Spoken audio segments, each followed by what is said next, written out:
All right, the nervous system. So there's many divisions and branches. So we'll talk about the main division and then we'll get into all the different branches. All right, so the first division is the central nervous system and the peripheral nervous system. So the easiest one to understand is the central nervous system. It's just your brain and your spinal cord. That's it. Everything else is going to be then part of your peripheral nervous system. Right? So peri means around or the outside, outside of the central nervous system. So nerves are going to detect and then send a signal back out. So if this is the brain, and if there's a signal going to the brain, then that is the afferent pathway with an A.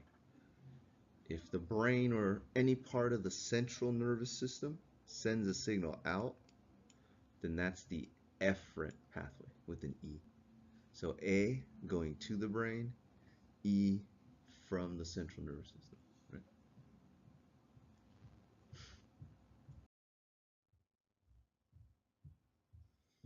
So that's it. Brain, spinal cord, 1 and 2. That's all you got to remember.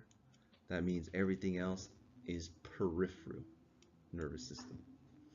So all of your sensory nerves sending signals to the brain, those are peripheral nerves. All of those spinal nerves I was referring to, right? Those are peripheral as well. Soma. When you hear the word soma, what do you think of? Body or organ? If you said body, you're correct. So that means the autonomic nervous system is most likely going to be like your organs, right? It's going to control your organs. All of your smooth muscle are not under your control. Your body does it automatically. Have you guys heard of sympathetic, parasympathetic nervous system? Flight or flight, rest and digest. So in the next part of anatomy, you'll talk more about that in the digestive system and endocrine system. All right, to review, central nervous system, 1 and 2, and then peripheral nervous system, there's 12 pairs of cranial nerves. We're going to go through the 12 pairs. You don't have to memorize them all for this class, and you don't even have to identify them. Just know relatively where they are, where they're going to. And then the spinal nerves, which I talked about, very similar numbers to the number of bones. The only one that's different is the cervical area. There's going to be 8 instead of 7.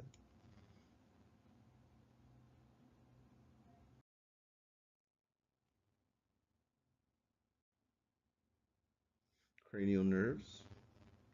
There's there's two. There's going to be afferent and efferent. So there's sensory and motor in your cranial nerves.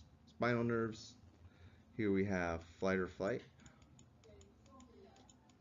So sympathetic. Does that upregulate or downregulate bodily functions? If you have to flight, run away, or fight, is that going to upregulate bodily functions like heart rate, breathing? Yeah. That means parasympathetic is going to downregulate and it's going to stimulate rest and digest.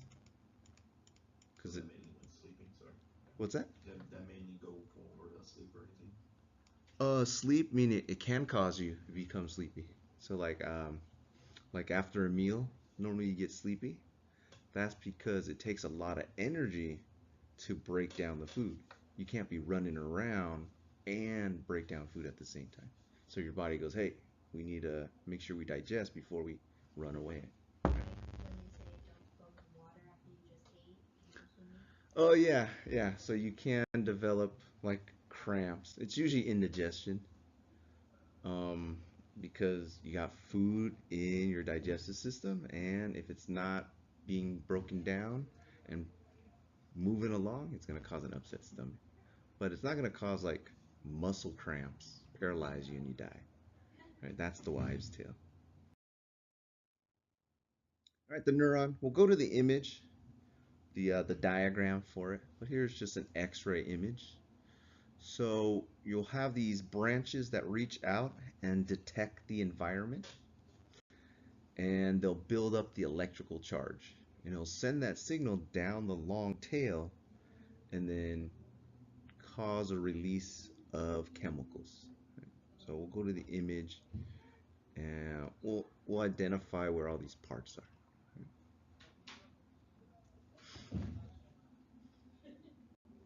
All right, the dendrites. So these are the branching things that reach out and detect. So they detect chemicals, and you can always make more dendrites. Your neurons can always extend the dendrites. So it takes a lot of stimuli in order to reach the electrical threshold. So the cell body is where the nucleus is, and when there is enough electrical potential, the neuron's going to fire, and it's all at once. Right? So it's not a little bit at a time, it's just firing. So the electrical signal is sent down the tail. The long tail is called the axon. And just like we mentioned on Tuesday, that you need insulation for any wiring. Otherwise, that electrical signal will be dissipated. So here, this is in the peripheral nervous system. You have these Schwann cells that wrap around the axon to insulate the electricity. So if there wasn't any of this myelination, right, this neural lemma, so this laminated fatty layer, then that electrical signal would just dissipate and it wouldn't go down to the terminal end. So here's the terminal end, and then this neuron will in turn release its neurochemicals to be detected by the next neuron, or it can also be detected by itself as well. Right? These nodes, called the nodes of Ranvier. So I think you have to identify that in one of the assignment questions. Myelin sheathing, so that's that fatty layer. It's usually white in color. You guys ever heard of gray matter, white matter in the brain? So the white matter is all this fatty myelin sheathing. Then the axon, that's the electrical wire. Just like a cable, it needs that plastic insulation around it.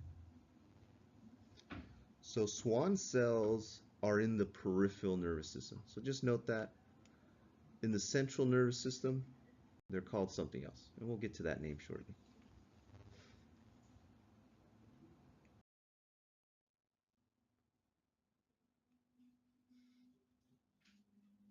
Effexor. So that is the end thing, right? So the brain will send a signal to the end thing, and it causes it to do something. So it could be a muscle, a gland, or anything, right? Normally they can't divide. So whatever brain cells you have, that's all you'll ever have. But there are certain areas of the brain that they found that they actually do divide. And the first part was in the olfactory area, in the smelling region of the brain. Neuroglia.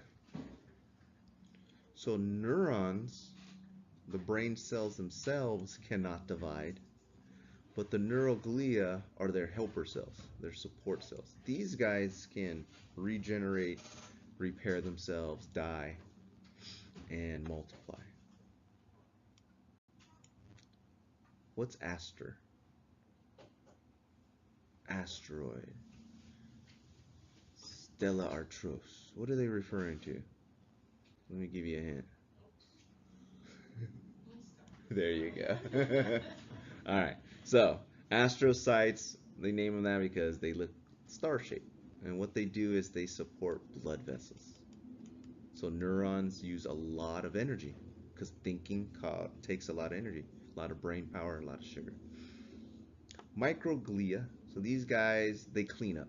So what they do is they're going to eat any debris, anything that's damaging, any byproducts, any garbage that's in the brain. Schwann cells, they make the myelin sheathing, but that's in the peripheral nervous system. Oligodendrocytes, they make the myelin sheathing, but in the central nervous system. So that's the difference. If it's in the peripheral nervous system, Schwann cells makes the myelin. If it's in the central nervous system, it's the oligodendrocytes.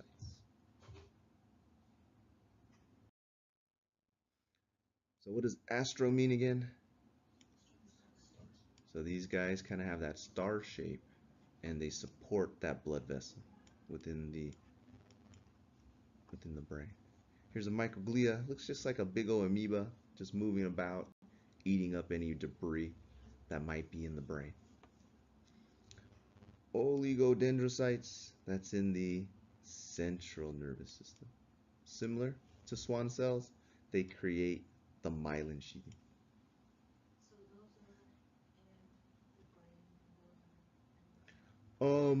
In the peripheral nervous system, those were Schwann cells, right? So in the peripheral nervous system, Schwann cells make myelin sheathing. In the central nervous system, so in the brain, they just changed the name to oligodendrocytes. They still make myelin sheathing.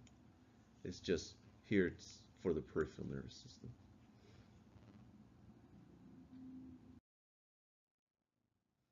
All right, so Schwann cells is for the peripheral nervous system. Oligodendrocytes is for the central nervous system. So that the slide just summarizes that point.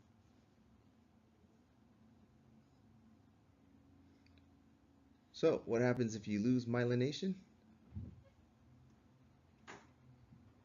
Right? Your ability to make memory are the connections in your brain. So this pathway is your memory, right?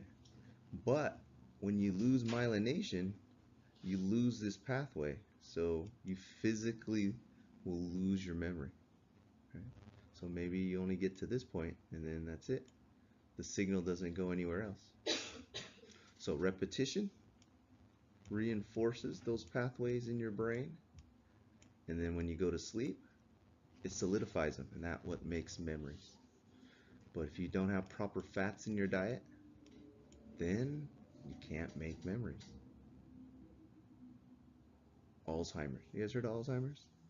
So in Alzheimer's, the myelin sheathing gets replaced with hardened protein instead of fat that insulates. So it blocks it out, basically. Yeah. So you pretty much lose all your pathways in your brain. You lose all your memories.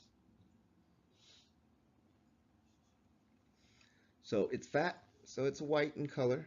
So when they say white matter, they mean myelin sheathing. When they say gray matter, it's the cell bodies.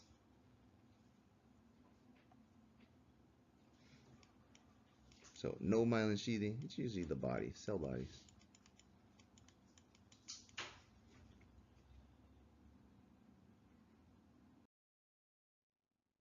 Afferent, to or from the brain? To the brain, right? So here's the brain. Afferent signal goes to the brain. What goes from the brain? Efferent, yeah. So it's only two little letters, but always going to the brain or to the organ in question is the afferent pathway. From is the efferent. And the thing that's being told to do something is the effexor, right? So they use a lot of E terms, kind of sounds similar. Efferent, effexor. Central nervous system. So the reason the spinal cord is part of the central nervous system is that it interprets data. So very important. So signal goes to your brain, info goes to the brain, your brain does some calculations, and your brain sends a signal back out, right? So with the interneurons, right? The information does not need to go to your brain. It just needs to go to your spinal cord. Your spinal cord can make a decision, compute data, and send a signal back out before it even gets to the brain. Right? You guys heard of this? It's called your reflexes, right? Your reflexes are automatic and it's not initiated. Well, some of them, most of them are not initiated by the brain. They're mostly in the spinal cord. So when your doctor asks you to cross your legs and he hammers your knee, what's going on there? What is he expecting to happen? Yeah, when he hits your knee, you kick a little because that's your defense system against ripping your patella tendon, right? So if you don't kick, then you might rip your patella tendon. All right, this is in the spine. So the organization of gray and white matter is different. So in the brain, it's opposite. So here is in the spinal cord. So they took a slice of it. Dorsal side, is that back or front? This is your back, right? So very good. So the ventral side is the front. So here, all of the cell bodies are in the center, and then all of the axons that are myelinated are on the outside. Hence white on the outside, and then the gray matter on the inner surface.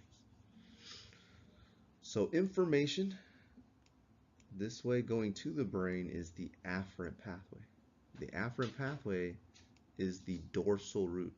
It goes to the brain on the backside. So then it goes up to the brain does some calculation, sends a signal back out, but the efferent pathway is this way. So the ventral route is the efferent pathway, and it merges right about there. So based on your symptoms, we will know the type of damage to your nerves. So what would happen, let's say this nerve here led to your arm, and you damaged and you severed this portion of your nerve. Can you move it? Can you feel it? Can you move it? Are you sure?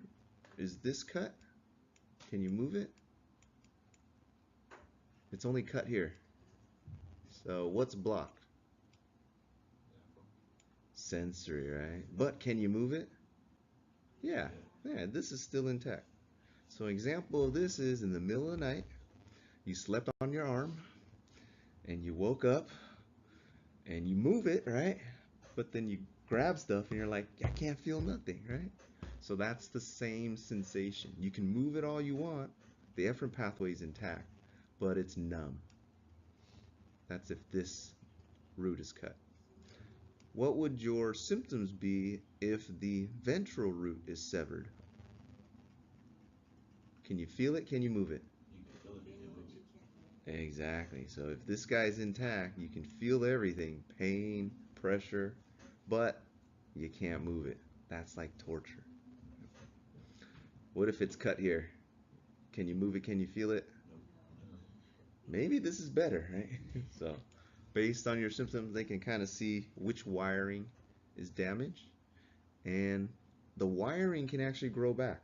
A lot of these nerves, if they stitch them back with spider silk correctly, they'll actually kind of regenerate and reform just like wires would. The neurons don't regenerate, but you can make dendrites. Axons seem to extend still. Electrical pulse. So how does the brain or the body make electricity? Yeah, electrolytes.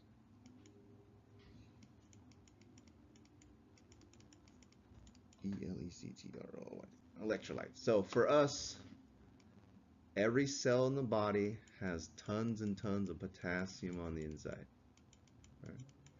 And on the outside, tons and tons of sodium. Same thing with the neurons. So basically, we created a concentration gradient where we have high potassium on the inside, low on the outside. high sodium on the outside, low sodium on the inside. So if I was to open the floodgates, which way would potassium go? In or out? Yeah, potassium's already high, so K would go out. Which way would sodium go in? Which way would sodium go? In. Not a good liar. So, so here you can see that here we have a bunch of sodium on the outside, which is normal, right? Every cell in our body has tons of sodium on the outside. And then the potassium, tons of it is on the inside. So when the axon fires, it's like opening the floodgates, and you get this wave-like motion where the sodium goes in, and which way does the potassium go? Potassium goes out. So you get that wave-like motion all at once. And that's when a nerve fires. So once the nerve fires, I gotta go back to normal. I gotta go back to high potassium on the inside and then high sodium on the outside. Right? So you polarize the membrane. When it fires, that's depolarization.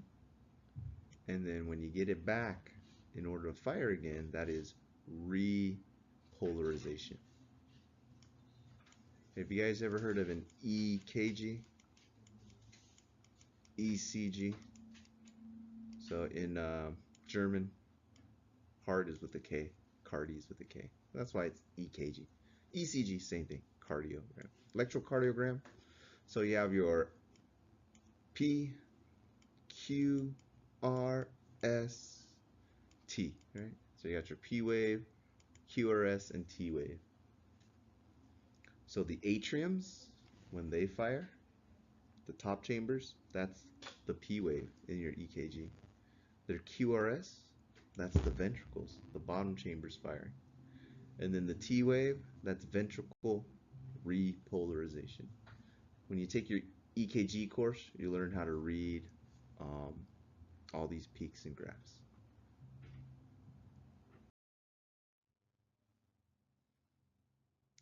The synapses. The synapses is the junction between neurons. So here we have dendrites, right, the nucleus. So this guy is going to release its neuron, and it's almost touching to the next neuron. So that gap is pretty much almost non-existent. So from pockets called vesicles, we have stored chemicals, the neurotransmitters. Give me an example of a neurotransmitter.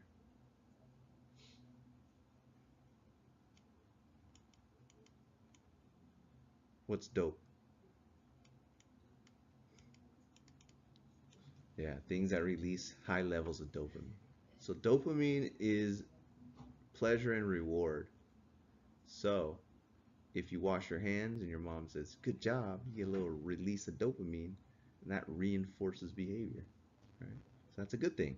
But if you're able to take a little bit of illicit drug and get that same kind of reinforcement, then instead of washing your hands or doing something good, all you gotta do is take a little bit of the substance. Right? OCD. What's OCD? Dopamine is part of your reward center. So when you wash your hand, you got a little dopamine, you're happy. But then you want to wash your hands again because you want that little bit of dopamine release. The front door, you got to make sure it's locked because it's safe. So you check 60 times. Go sit down on the couch. And then you check it 60 times again, right? It's all for that dopamine reinforcement. What's another neurotransmitter you guys are familiar with? There's tons of them. We'll listen. Acetylcholine, GABA, endorphin, and then all the drugs you can think of. Take a look at the synapses. So here's the synapse. Here we have the end of one neuron. You can see that in the pockets, you have the stored neural transmitters. And as that electrical signal rushes through, the vesicles will then open up and release their neural transmitter. So here they are.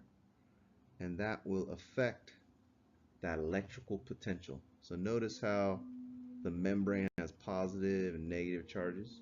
So those neurotransmitter, right? You have to touch it so much in order to build up um, that electrical difference before the nerve can fire. So once the neurotransmitters are released, you can't have them around all the time because then it'll stimulate the other neurons. So either they break down or you gotta take them back up and store them back up.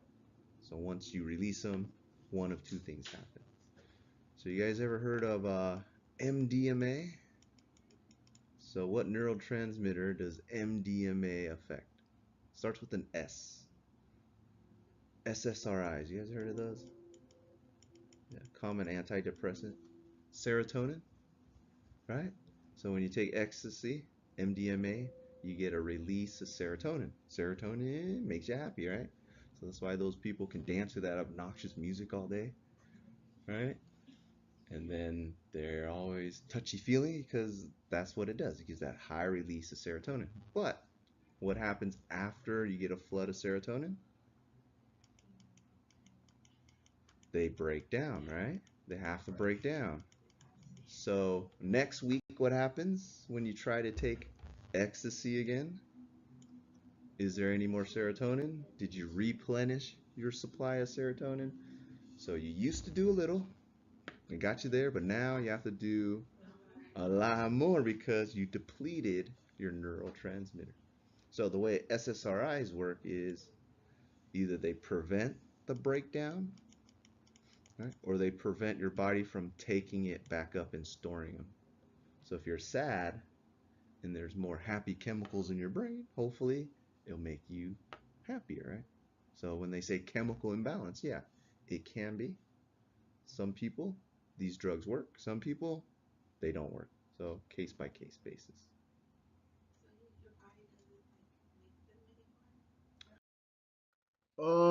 Well, in severe cases, that can be the major problem where your body does not respond to normal stimuli. So I knew this girl, she probably abused it before she turned 18 because she started school at 18, right? So that means she started when she was probably 16 or something. And she has no like emotion. You tell her something funny, she just has a blank stare, something sad, blank stare. I mean, I think she destroyed her serotonin mechanism. So from that point on, she's gonna have to supplement and somehow try to balance.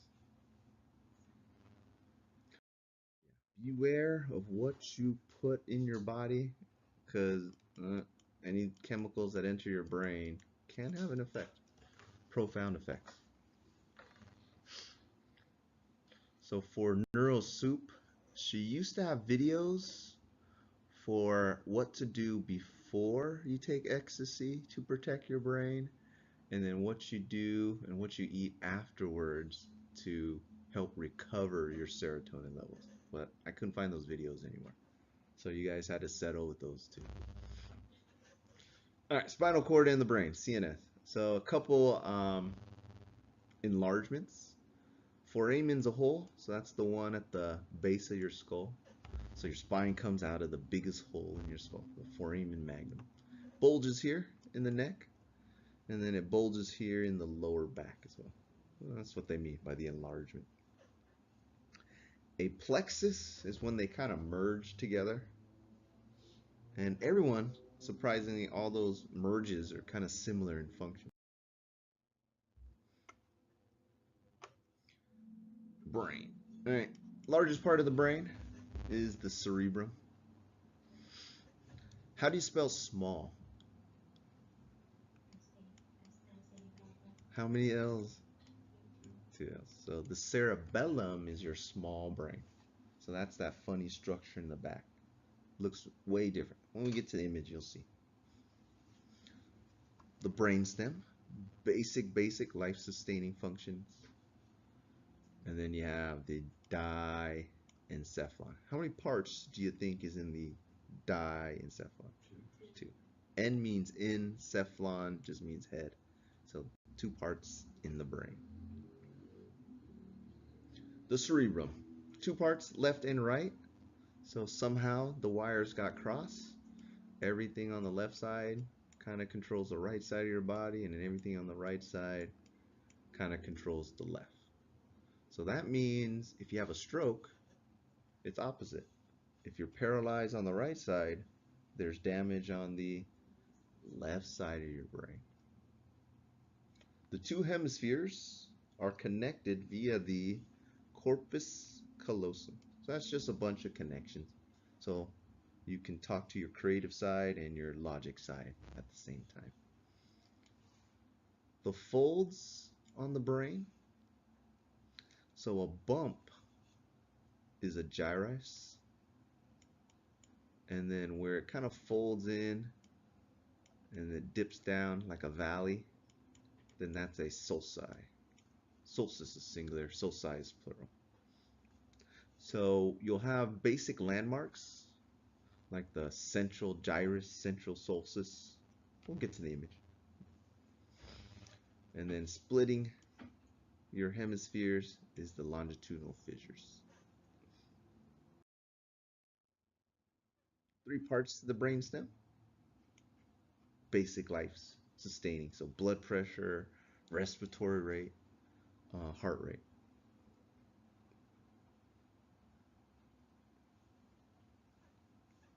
How do you spell small again?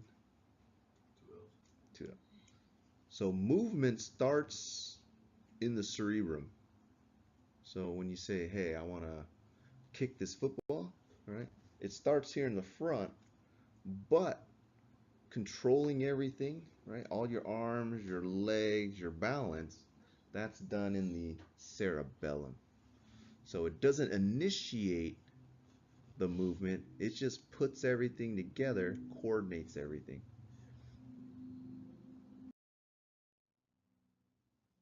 Cortex. So this is the surface. So we looked at the spinal cord, a transverse section of the spinal cord where we had the cell bodies on the inside and the myelin sheeting on the outside. It's the opposite with the brain. Gray matter will be on the cortex on the outside, and that means all of the tails, they kind of merge together and they kind of talk together. So you have gray matter on the outside, all the fatty myelinated axons kind of communicating towards the center.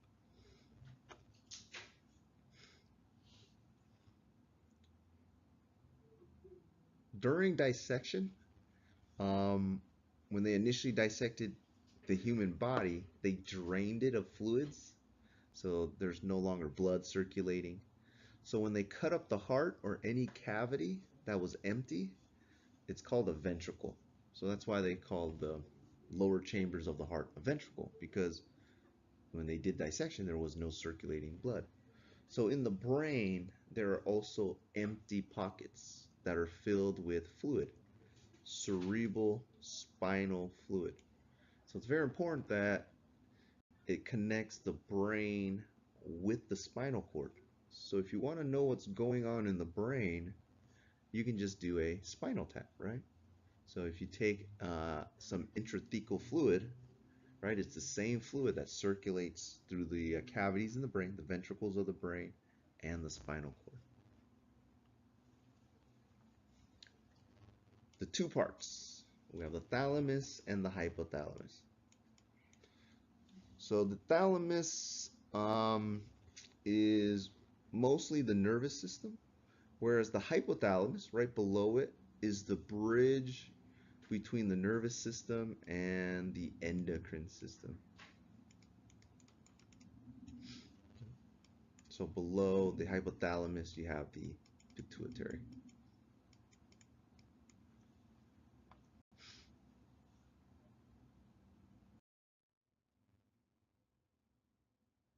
All right, let's point out some of the structures.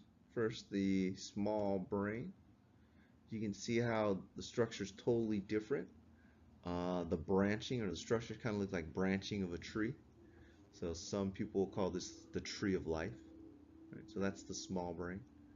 So you have movement that starts here, but the details, the coordination is all processed here.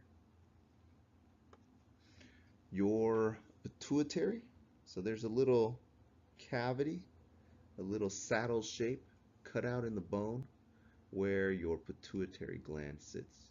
If they do surgery, they normally go through the nasal cavity to access it.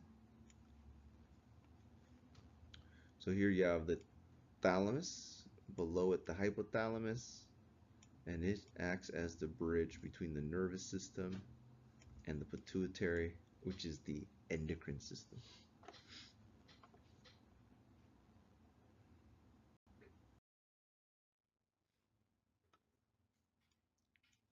Frontal bone, frontalis, frontal lobe. Right? Pretty easy. So here we have the cerebellum, the tree of life. Occipital, this is where vision is processed. So your eyes as well, the vision is kind of cross when you process it. So anything you see in your left eye, your right brain will actually process. Bump or valley, solstice, valley. So here you have the central solstice, so this line right here. And then they mapped out the brain, so they kind of know, hey, what functions occur before and behind it. Frontal lobe in pink, parietal lobe in yellow, temporal, and then we have the occipital lobe in green. Meninges. You guys heard of meningitis, right? So meningitis is inflammation of the meninges, usually caused by some type of infection. It could be fungal, it could be bacterial, it could be viral. And the meninges are physical, paper-thin coverings of your central nervous system. So that means it covers the brain and the spinal cord all the way down to about the second or third lumbar vertebrae. So it covers most of the spinal cord. So it protects the brain, it controls what goes in and out of the brain. The outermost layer is very durable, hence they call it the dura mater. What does epi mean? Epicenter. Epidermis. Here's the dermis. There you go. So above the dura mater is the epidural space. So where do you give an epidural drug? Right above the dura mater. Right? The second layer is the arachnoid. What's arachnophobia? Scared of spiders. So this guy looks like a spider's web. So it's like white, kind of fuzzy cotton-like. And when you get like a concussion, that stuff rips off because your brain is floating and it doesn't repair itself. And then lastly, the inner is the pia mater. Above, epidural, below, subdural. And then the subarachnoid, this is where you'll do the spinal tap. So below the second space, below the second layer, I should say.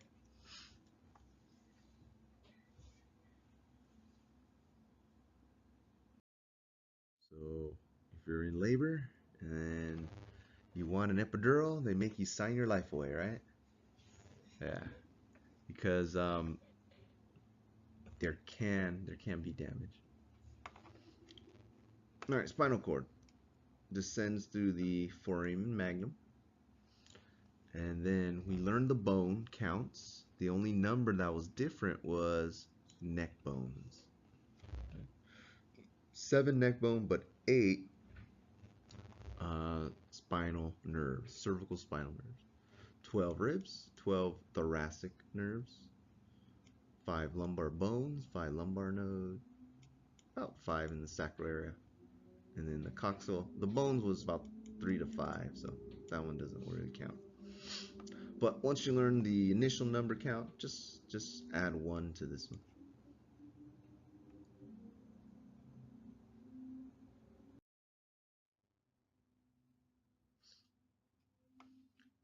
This diagram just shows where the nerves are in relationship to where the vertebrae is.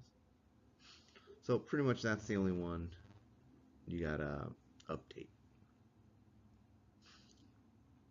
So here where they merge, can you see how they kind of merge certain areas?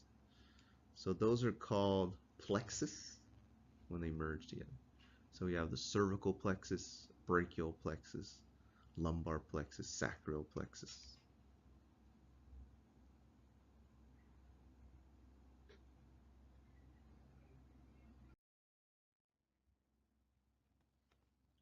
If I'm going up to the brain, am I afferent or efferent? Afferent. That means if I go down from the brain, it's going to be efferent. So ascending, sensory, descending, motor. And the thing that you are turning on is the effexor. So example, turn on the muscle. Tell the gland to secrete some sweat. Reflexes. Do these signals go to the brain? They don't have to. They're interpreted in the spinal cord.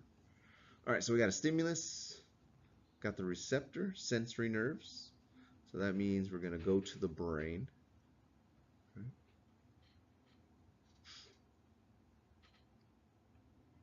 In this case, we go to the reflex. So this is just in the spine. Don't even have to go to the brain. It sends a signal, in this case, an efferent signal, going to a muscle or a gland.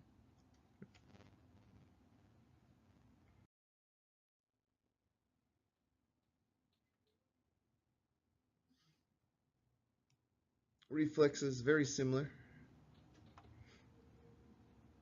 You'll hit that interneuron in the spinal cord and then continue on its way.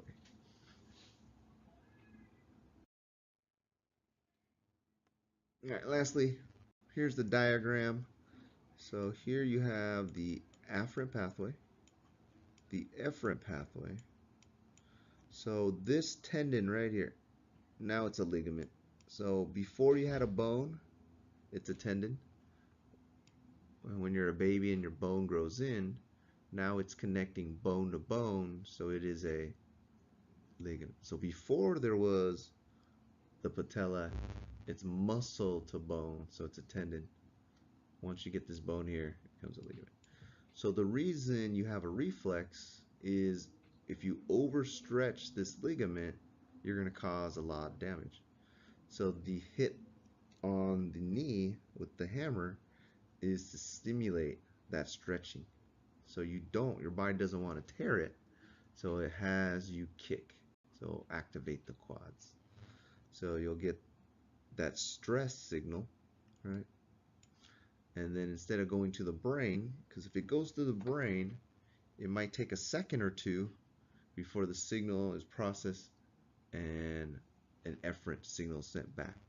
So it goes to the interneuron that can either magnify a signal, it can just let a signal go through, or it can even turn off a signal. In this case, it magnifies that signal and it just sends an efferent pathway right back to the muscles, causing that reflexive kick. So they are testing your muscles, bones, or nervous system when they do this. Nervous system. Nervous system. So too easy. Question was too easy. All right, so here we got the cell bodies in the center, and then that means all of the axons are around the outside. The horns are just these two areas here.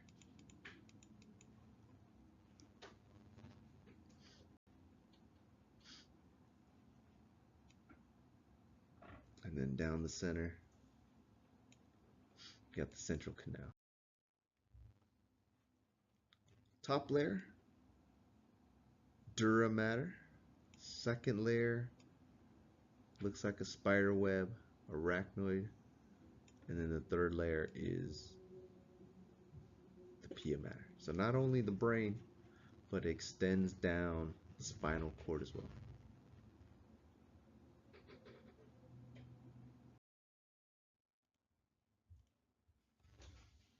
All right, continue on with the peripheral nervous system. This slide just shows you all of the merging. So where the nerves branch together, they call them plexus. So you have your cervical plexus in the neck, brachial. So the upper arm, that's the brachial region. And then lower back, sacral, coxal. So all those merging areas. Okay, the cranial nerves. You guys don't have to memorize them. Just know that some are sensory only. That means only afferent pathway. And then some are sensory and motor, so the brain can actually send a signal back out. So we'll just go in circle. So olfactory, that means smell. So of course that one's going to go to the nose. Optic, so that goes to the eyes. All right, so far we got one to the eyes. Ocular motor, that's another one. So tally, that's two to the eyes. Where's four? IV, trochlear. Well, guess what? That's a muscle in the eyes. All right. So already dedicated three of the cranial nerves are to the eyes. That's how important the sense of sight is. All right, you need to go to 5. Trigeminal. How many branches? 3. Right? So this one goes to the lower, middle, and the upper part of your head. All right, 6. Abductus nerve. So that's another muscle in the eye. So already there's 4 that goes to the eyes. Facial nerves. So it goes to the tear ducts, a little bit to the eyes. I'll give it credit. 5. So 8. Vestibule. That is your balance. So the semicircular canals in your ear help you with balance. And then the cochlear, that is this snail-like shell. That's for hearing. So that's for your sense of hearing. Balance and hearing. 9, accessory. So this is going to your neck. 10, vagus. Very important. This means like big or most important. So it's all of your organs. So if you stimulate this nerve, it has profound effects on the body. For example, appetite. Because it goes to your GI system, the vagus nerve can actually stimulate your appetite. So you want to eat all the time. Not bad. All they do is they cut the nerve a little bit, right? And then hopefully that lowers your appetite stimulation. Oh, I messed up. I did 11 instead of 9. So we'll go to 9. Gloss is tongue, and then your pharynx is your, what's the, no, laryngeal. Larynx is your voice. Pharynx is your throat. Okay. So your tongue and throat. And then 12, hypo is below the tongue. Hypogastric. So don't worry, you don't have to memorize where the nerves branch off. For the bachelor's and the master's course, you're gonna have to, you have like a blank sheet like this, and you just have to label it. 1, 2, 3, 4, 5, 6. Let me know if it's sensory, motor, or both. But for you guys, just know there's 12, and they control different parts. Dermatome. So these are regions.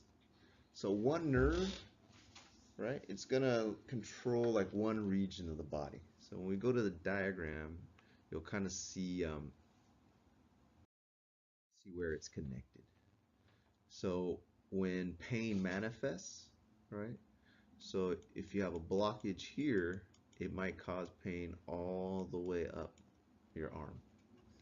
If you have a blockage here, you guys ever heard of sciatica, the sciatic nerve?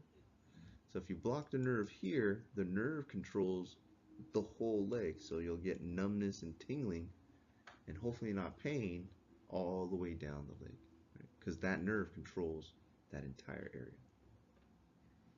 When you have a kidney infection, where does it hurt?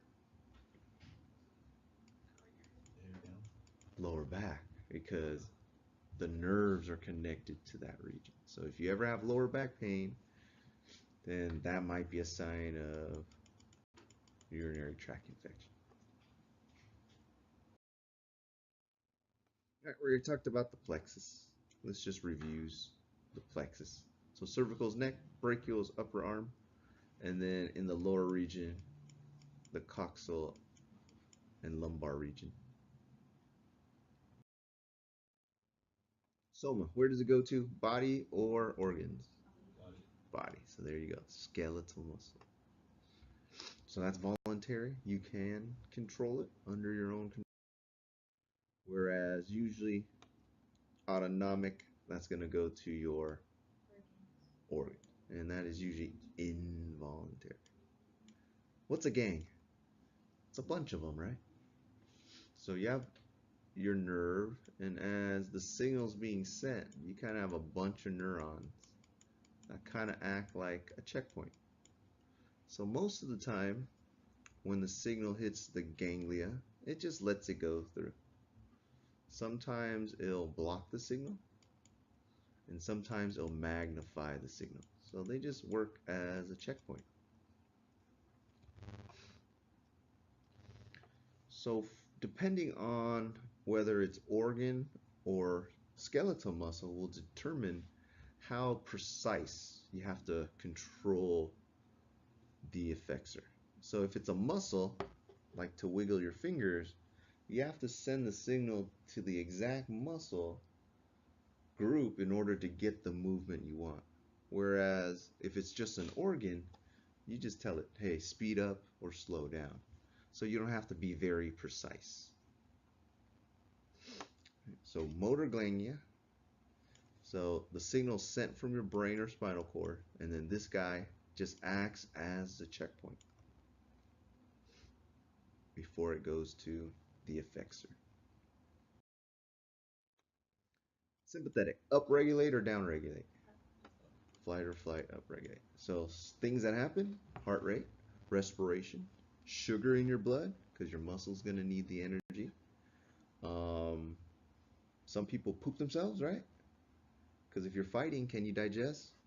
No, your body goes into survival mode. It goes, forget this food, right? I ain't digesting it. I gotta stay and fight. So that's why some people, when they get scared, what happens? Yeah, it just goes. So preparing your body, right? You soil yourself. That's the least of your concern when survival is at stake. Another name for norepi and epinephrine is adrenaline, right? So that adrenaline rush. So if a tiger, bear, oh my, walks in this door right now, charge in this door, you're gonna get that adrenaline release. And then what happens? Your heart rate goes up, you're breathing, your eyes open wide. I jump out the window, somebody gets eaten. So if you're an adrenaline junkie, right, you seek that adrenaline, and then it turns into dopamine, which is reinforcing of that behavior. So you want to jump out of plane some more. Right? So you guys kind of now understand your behavior, how you kind of reinforce those chemicals in your brain. Why do blood vessels constrict?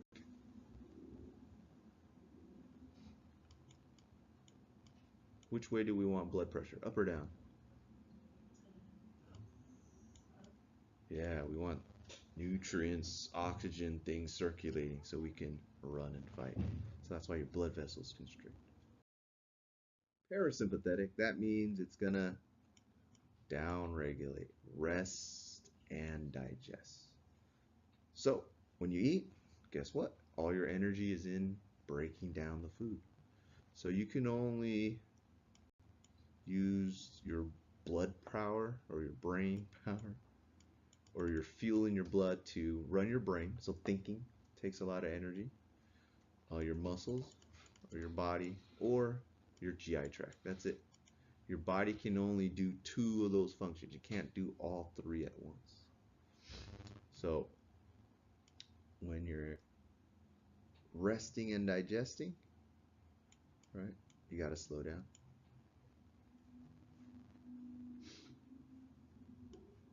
Its neurotransmitter is acetylcholine.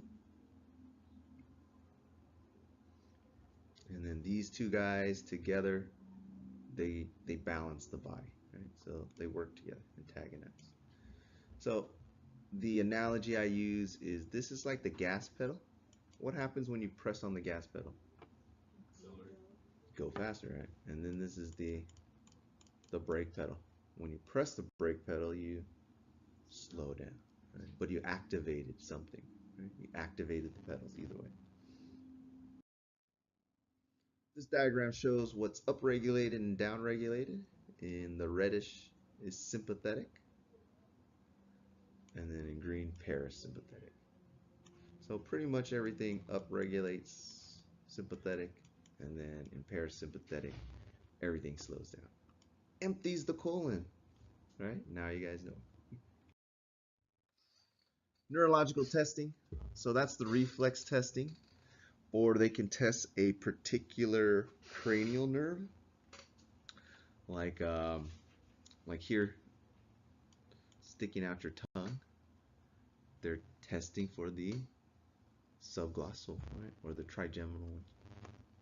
State of consciousness. They might ask you questions for checking for coherentness. A doctor might even ask you to walk across the room to observe your gait and your posture. We already talked about the knee. Have you guys done this one? Where the doctor make you cross your arms and they bump you? That's the same on the elbow. So they're checking for that reflex. In the abdomen area as well. Motor and gait. Lumbar puncture. So that's the spinal tap. If they get some cerebral spinal fluid, they'll know what's going on in the brain as well. MRI. So that's just taking pretty much slices of image, and they can put it together to get a 3D image. You guys know what an electron is? What's the charge on an electron? Negative. So a positron has what charge? But it's an electron. What the hell? Yeah, exactly. So don't worry about it. Just know that it's just like an X-ray. You're shooting energy through a body, and then if it goes through, we see it. If it doesn't go through, we don't see it. So don't worry about the name. It's just like an X-ray or an MRI. It's a way to image. Angiography. So we can use a dye, a contrasting dye or a radioactive dye to see where the problem is. So if there's an aneurysm, right, that's a weakened balloon part in a blood vessel that can rupture. Or if there's stenosis. Stenosis is narrowing. Computerized tomography, so it's just getting pictures. That's all it is. Electroencephalogram. So instead of it connecting to your heart, they'll connect to your brain, and they'll check the activity of the brain. There is a way that people can pretty much manipulate your thoughts by changing the electrical field and the electricity on the outside of your head. So if you guys are interested in that type of science, just look up some of those videos. It's pretty cool. For example, if they want to control you like a video game, right? Because your balance is controlling your ears, right? So they put on this helmet and they're able to control the, the water in your ear or whatnot. And if you're walking along and they turn the joystick, it makes you want to walk a little bit to the right, walk a little bit to the left. So it's pretty much like a human video game. Pretty crazy stuff. Here's your traditional X-ray. So remember, X-rays are negatives. So that means if it goes through and it hits the photo paper, it turns black. So anything that's white, there's something in the way, and the paper did not get exposed. So you got to remember, X-rays are negatives. Did you guys ever use film? Some of you guys ever even heard of film. All right, cranial nerve test, pretty easy.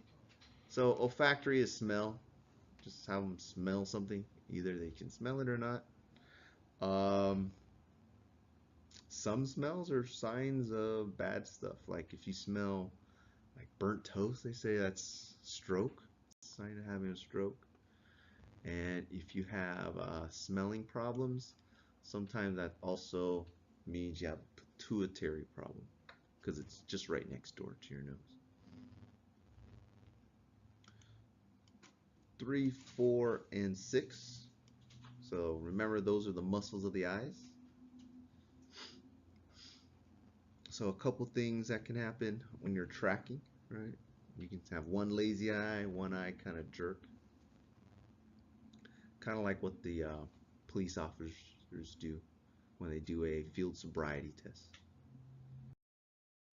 You know what they're checking for, right? When they're doing the field sobriety test? Do you know? Okay, so when they say look at the pen and then they bring it closer to your eyes, if you're sober, your muscles are under your control and they go in and they continue to look at the tip of the pen. But if you're drunk, right, the signal from your brain to your eyes is not very good. So as your eyes track the pen, one of your eyes will jerk. Right? You guys been drunk before, right? You're so drunk that things start to look like a projector screen. That's what the cop is looking for when they're doing those sobriety tests. So that judges or gauges how impaired you are. 5, so that's in the neck area. Clench your teeth. 7, some facial expressions. 11 goes to the tongue. Glosso, hypoglosso. Stick out their tongue. A is without. So if you don't have any reflex, areflexia. If there's too much, hyper. If there's too little, hypo. So this is too little, this is too much. So when you cross your arms, that's the bicep reflex. Knee wearino. That's the patella ligament now. And then in the abdomen area.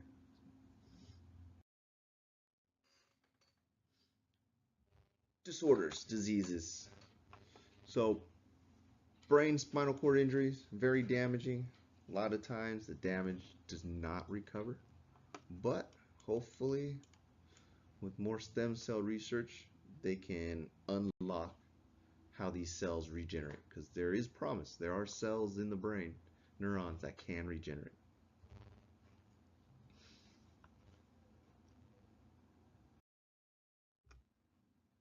We alluded to Alzheimer's a little bit.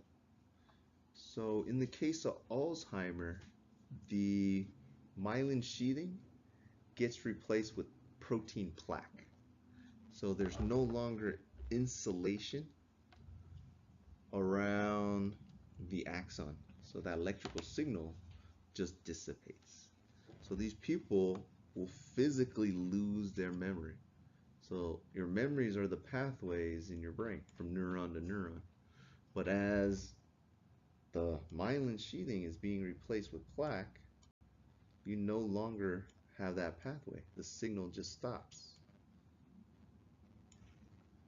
ALS. A is without. Myo is muscle. So trophic, growth, nutrition. Lateral is to the outside. Sclero is hard. Osis is condition. So ALS, Lou Gehrig's, and Who's the scientist that was in the wheelchair? Stephen Hawking? Stephen Hawking, yeah. So what happens is the nerves, the outer nerves that kind of control your muscles, they don't get any stimulation, they harden, and then you lose control of your body. How about your IQ? Does it affect your intelligence? So you become a prisoner in your own body. That's what it's like, the torture. Alzheimer's is different. Your body can be perfectly healthy, but your brain isn't. So it's kind of the opposite. So you're happy, everyone else around you isn't. Bell's palsy. Toxin from the infection will cause paralysis of the nerves and then leading to muscle paralysis. Usually on one side of the face, and once the toxin dissipates, you usually get your function back. The rumor for Sylvester Stallone was that he had Bell's palsy and then he got damage from it, nerve damage. And that's why he talks weird with the lisp. But that's just the rumor. Tumors and cancers. So brain cells don't normally divide, so it's usually not the neurons that are cancerous. It's usually the neuroglia, the helper cells, or it comes from somewhere else in the body. So for example, Lance Armstrong, his testicular cancer spread to his lungs and his brain. Primary, starting from the brain itself. Usually it's the neuroglia cells that are cancerous. Oma means tumor. Glia is the neuroglia. Epilepsy, that leads to seizures. So the electrical system goes haywire, and it's like rebooting your brain. So the firing goes out of control, and that also fires the motor neuron. That means muscles are contracting at full force and relaxing. Sometimes only half of the brain is seizuring. Sometimes it's both sides of the brain. So you'll see weird contractions on the face. When a person comes out of it, out of an epileptic seizure, usually they're really tired because they just did a lot of muscle exercises, right, with the convulsions, and they may or may not remember. Usually they don't remember anything that happened.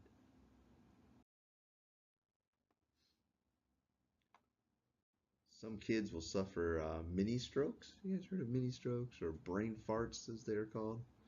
So sometimes you'll have like a lack of oxygen to a part of the brain. We'll call that a mini stroke. Headaches. So the biggest one are migraines. The brain does not have any pain receptors. So how do you get a headache?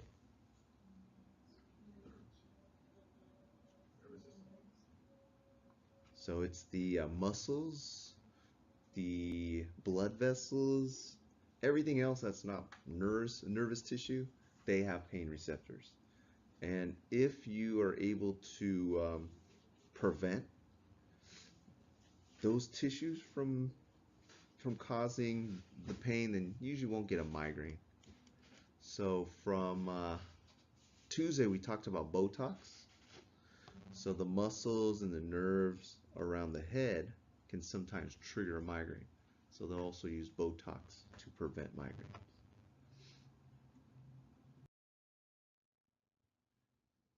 Inflammation of the meninges.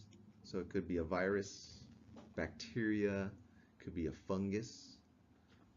There was this one pharmacy, they sent out like a bunch of contaminated spinal injection, gave tons of people fungal meningitis. New England Compounding Center. Multiple sclerosis. Multiple is many, sclera is, what's sclera? Hardening. So again, the myelination is affected. If it's not pliable, fatty, then that signal just gets destroyed. So imagine your hand is asleep all the time. right? Where you just feel kind of numb. It just feels like thumbs. So I had a client once, and he couldn't even tie his shoelaces because it felt like he had like gigantic snowball fingers. He couldn't even tie his shoelace. Anything that's really small requires a lot of dexterity. It was hard for him because of the MS. Pain of the nerves, neuralgia. Um, Pins and needle pain, they have a certain medication for it. You guys heard of Lyrica? So if you get like nerve pain, that's not like muscle pain, but you get that tingly feeling, then certain drugs, a lot of antidepressants will help with that type of nerve pain. Parkinson's. What's dopamine? We talked a little bit about it. What happens when you smoke dope?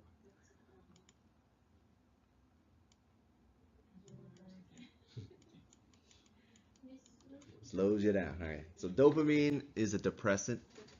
Yeah, it's a depressant. So that's why they call it smoking dope, right? It releases high levels of dopamine and it slows you down. I'm not exactly sure, but dopamine is the culprit. Now, what happens with Parkinson's is acetylcholine is high. So either you have low dopamine or you have high acetylcholine. Acetylcholine is a stimulant. It causes muscle contraction. These two are supposed to be in balance, so you're like a normal person. But in the case of dopamine, you could have a condition where you no longer produce dopamine and you have normal levels of acetylcholine, no dopamine to prevent your muscles from shaking and contracting, right? Hence the shakes. Or you're making too much acetylcholine and it's overtaking the dopamine.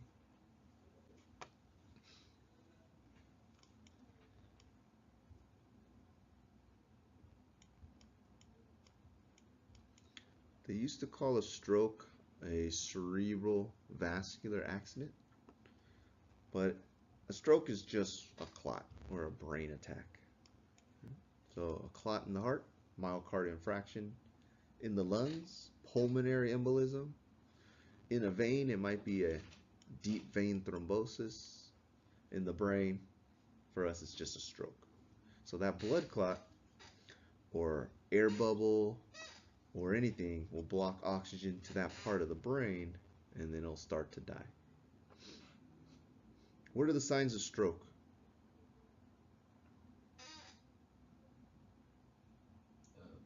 Blue pale skin Blue pale skin? or pale skin. Pale skin? So No fluid, oxygen? blood flow. Yeah. So that's to the brain. So for stroke, it could be vision problems, slurring of speech, uh, paralysis on one side of the body or another. For women, it's even more mild. For some women, it's just a little bit of tiredness. Um, so just make sure once you're elderly, you know the sign.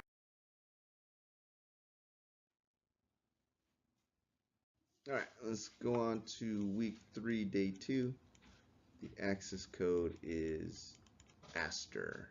What does Aster mean?